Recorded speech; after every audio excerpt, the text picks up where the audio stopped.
How's it going, everyone? Sethphir here, and we are back once again with another video, and I am here to tell you that everything you know is wrong. Kind of. Let's take a look at perks today, and how these are going to dynamically change the abilities and your understanding of the weapons. So, what are some of these perks? There's special perks that can be on armor and weapons, and they kind of modify the way an ability works. Some of them are very light, like they may be like, oh, increases the damage by this percent or something like that, and very like generic in their category wise. But some of the perks are very specific, so it will affect a particular ability within a weapon.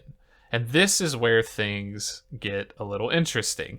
And everyone has their opinion on like what is a good build right now, right? So, got tons of people are like, oh, Great Axe is really strong, healing's really strong, all this is really strong. But no one has ever really fully seen the end game and how the perks kind of stack with some of these abilities. And I will tell you that there is a massive difference in some of these skills. Some of them actually just double the damage output of a particular ability. Some of them add special things like rend abilities and whatnot to the actual ability tie-ins. So it really does completely change the game, right? It's a huge game changer. So we're going to go ahead and talk about some of these perks, the different types of things that there can be on armor. And I thought about doing this in the game, but when you look at perks in the game, the only way to get like a full list of that is to go to the auction house. And it's just uncategorized. It's just alphabetical, right? It doesn't group anything up by type or anything of that nature. So in order to kind of solve this issue, we're going to use the New World Database website tool. Once again, you guessed it, we use this one a lot. Great resource. Shout out to Joe. And we're going to go ahead and hop over there so that we can see these things and kind of get an understanding of what they are. All right, we are back, and here we are on the New World Database website. We can go ahead and drop a description, a link in description rather, for that one, so go ahead and check that out if you wish. But you can find this exact same thing, just kind of click here on the database tool and then go to perks and then go to generated. So what are we looking at? What are we talking about? So there are the obvious, like armor pieces can come with like fishing bonuses or certain other things, but then you get down to skills like this. Energizing Feral Rush, right? Gain stamina for each successful hit with Feral Rush, right? This is a hatchet skill. And if you see, it starts out 1, and I'm thinking that this is the base value, but if you mouse over the icon, you can see that when it goes up in gear score, it's going to get better. So here we see it goes up to 18 stamina for each hit with the Feral Rush, right? So Feral Rush is like a 4 to 5 hit combo, I'm pretty sure. So this is basically going to fill up your stamina bar. So how could that change the game? Well, you could imagine you just used a triple dodge and you're almost out of stamina, and then you hit them with a Feral Rush and you connect onto it. Boom, your stamina bar is completely up to full. And this will change the game for every weapon. Some of them are better than others. Like, for example, here, this one works when you kill somebody, like when you kill somebody with a throw, and that's kind of like, maybe not the best, but you can kind of look at the different types of things. So the biggest, most extreme example I've seen is coming through, and we'll skip through, but we'll come back here, from skills like this with the Great Axe. So when we look at this ability, it's going to say, gain 20% of your damage with Gravity Well back as health. Now that's great. But here's the caveat, or the extra part here, and cast another burst around you on successful hit. What? Is that saying what it's... Yeah, it casts another Gravity Well. It does an extra burst of damage. So this is multiplying the damage factor of Gravity Well by 2. That's crazy. That's crazy. So this is going to dynamically change your opinion of the weapon tiers, because all of a sudden you thought this weapon was good, but then there was a perk that actually buffed another weapon, and oh my gosh, it makes it amazing, right? So this is huge. This is huge information, and you need to understand how these perks on these armor goes. So basically you can have one perk on each piece of armor from what I have seen. Correct me if I'm wrong, but you cannot stack the perks. So like if I have 2 or 3 of these, it will not explode multiple times and do all that life leech, right? And then here on the left side again, remember we can see what's the max potential of this. So it looks like 50% health back as gravity well. So you can kind of see how this would matter. So if you have a helm with this ability for the Great Axe, and then your pants have this next one that's really good, and this one's going to reduce their attack damage, like, you know, when they get hit with Maelstrom. Like, all of these abilities are very strong, especially in PvP. So you can get the idea that if you have one of these abilities on each piece of armor, it's like having a second set of talents, right? It's another talent tree that most people have not seen. And this is why everything you know is wrong, because you haven't seen a full level 60 and a full flushed out gear set that adds all these extra talents to your gear, right? So this is the crazy part about this. And so I did some testing for this in game. I got some of the mage skills and I applied them. Yes, like they're taking effect. They're doing what they say they're doing for the most part. And also, they do not like double up. I tried to put on like 3 fireball pieces and see if my fireball would hit really hard. It did not work. So I was, I was really happy that it didn't work, but also a little disappointed because I kind of wanted to one-shot people with fireball. But, that's just mage things. But we'll go ahead and take a look at all of these, and I will do a tier list later on for all of these abilities. But for now, I think I'm just going to focus on the weapons that I play since I know a lot about them, and I will provide some feedback for that. So we're going to be looking at the 2 weapons that I play, which is Fire Staff and Ice Gauntlet mainly. I do play the other weapons. I have leveled them up to 20 in the past, but these are my 2 most recent that I kind of like. So we'll go into this first section here, and this is going to be kind of like the fire mage section, I guess, so to say. So we have Refreshing Pillar of Fire.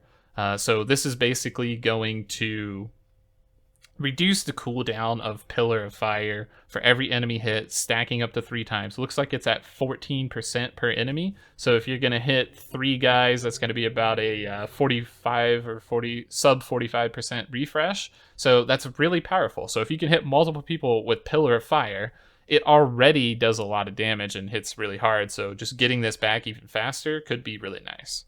The next one is Empowered Meteor Shower. I don't know why. This is an example of a really bad skill, but the shower does 30% additional damage to people who have full health. So Meteor Shower, 1, not being a great ability off the bat, 2, only being able to affect targets against full health. Very unlikely that you'll see a lot of use at it, but it's there. So, there it is. The next one is going to be Empowering Fireball. This one is fantastic, really good. 31% fireball impact damage. So if you hit them in the face, well, maybe not the face, but just anywhere. But I mean, I like to aim for the face with fireball. It's just funny, right? But you just hit them anywhere, and you're going to do 31% additional damage with that impact damage. That does not count for the burn on the ground, just the impact. So it's definitely quite powerful, though. I would really suggest having one of these on there. The next one is going to be Siphoning Incinerate. Kind of weak. It just restores mana when you hit somebody with Incinerate. So you can kind of get mana back if that's an issue. But from what I found in the late game as a mage, when you have 200 points of mana, you get the 10 dodge thing. In intelligence. This is not really a big deal. You kind of get your mana anyways. The next one's going to be Flamethrower. That's a really underused skill. And underused because it's just not great. Sadly, you have to just channel this fire in front of you. It's very short range. You're stuck channeling with slow movement speed. Just not great. This can kind of fix that. It looks like you can stack up that burn on them and then you get haste, so you're going to be able to move a little faster. I haven't found an application for this because just Flamethrower being so undertuned and just weird by design, it hasn't really worked out well for me. So I would probably say this one's not the best. The next one is going to be an effective burnout. Your mana regeneration is going to be increased when you use burnout. It's not bad. It's definitely not bad, but again, mana is not that big of an issue for the casters going into the late game. So is it nice? Yes, but it's not really anything super special, right?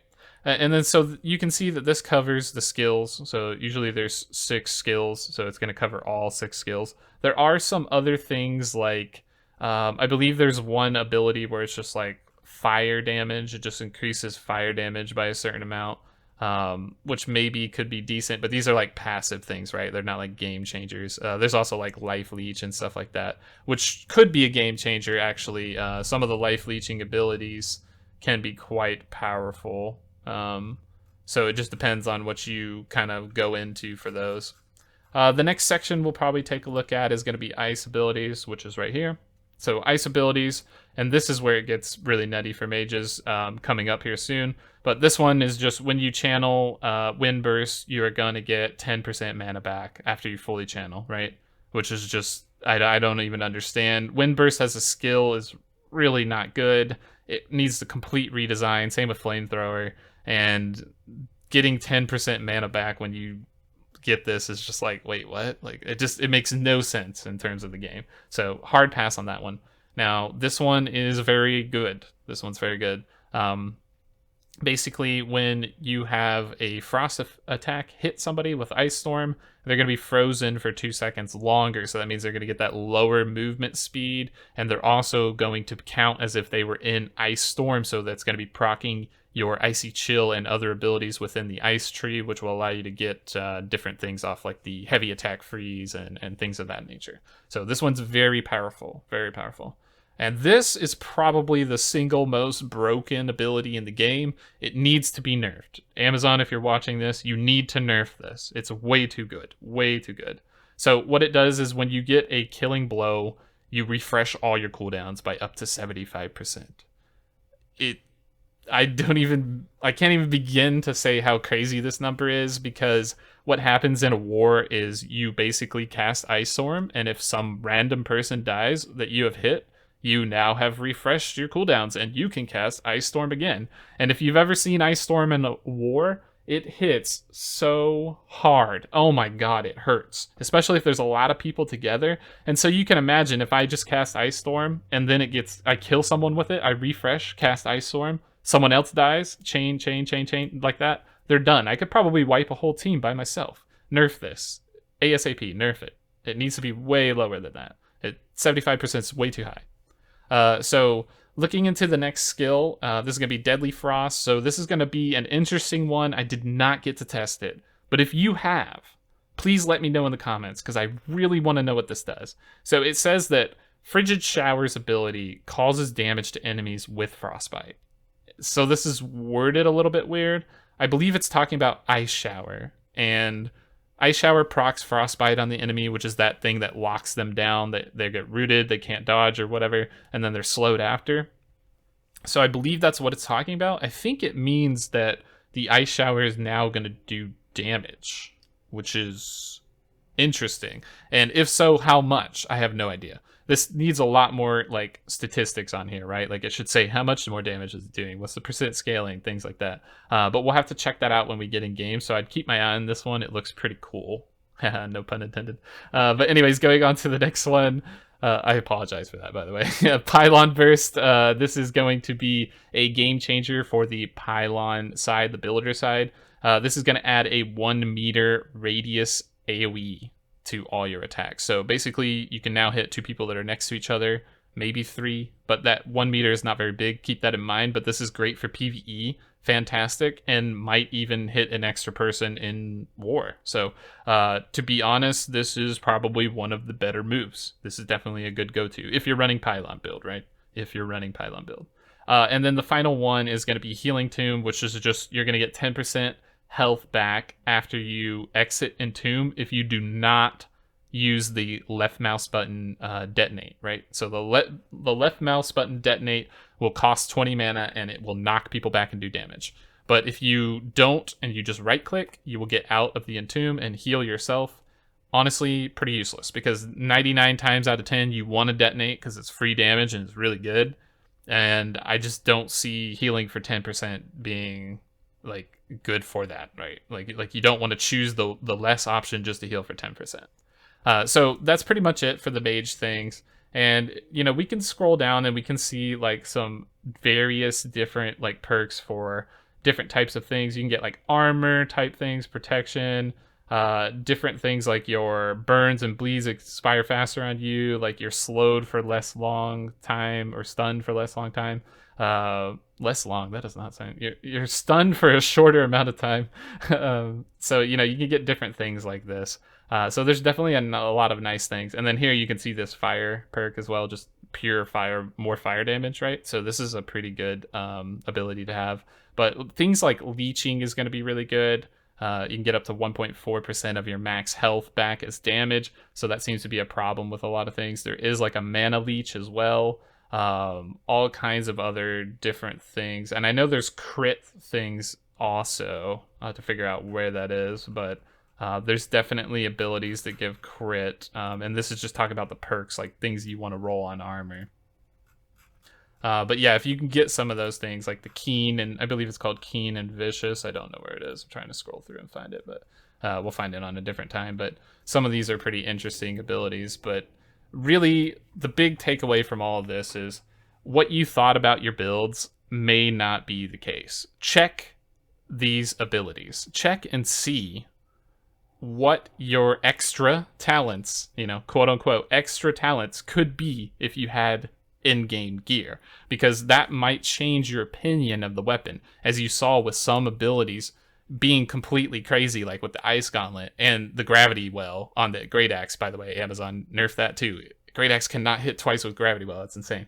But yeah, I don't want to call for nerfs on everything, but some of these are just, you know, a little nutty. Like a lot of times with balance changes, like buffing things is really good, but I think the only one that definitely needs to be nerfed is that ice one, because that's just, you know, you can solo wipe a whole war team, and that's not fair, right? No one wants to see that. And I'm an ice mage player, so like if I'm saying that, you know, like I know it's not right. Like, so it needs to be fixed. So definitely take a look at that and try to buff some of these things, right? Some of these other abilities need some love. There needs to be some balance here, but these are going to be very key points to help you understand how your build is actually going to be in the late game, and that may strongly change your opinion of the weapons. So take a look at that. I hope everyone found this helpful and got a little bit of good information out of it. If you did, make sure to subscribe, like, hit the bell. We also have a Discord down below if you're interested in chatting with like-minded people in the community. And we also do have a join button now if you're kind of interested in supporting us even further.